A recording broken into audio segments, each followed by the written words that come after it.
Hello guys, welcome back with me, Chow Chow 2025 in Let's Learning Excel. Today we're going to learn about slicer for FIFO table. First, we need to create a FIFO table. We can actually make a slicer from this thing.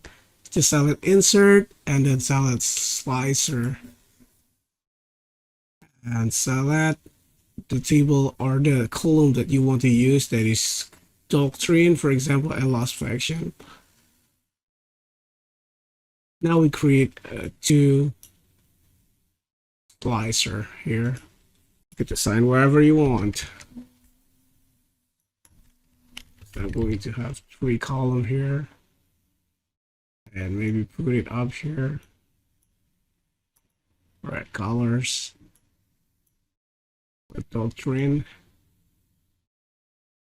and loss fraction. I'm going to have maybe 3 column also. Yeah. With yellow maybe. We'll use hero here instead. Every hero here gonna be listed.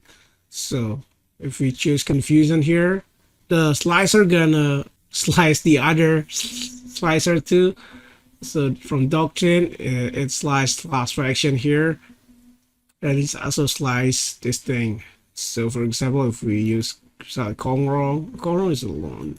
If we select gene, it's gonna slicer all the gene, that also a confusion doctrine. So if we remove the confusion, now it's all gene with all the doctrine. If you want to select more than one, you could use this. Remove. Okay guys, that's that. Thank you for watching. Don't forget to like, share, and comment. And hope this helped. Have a nice day.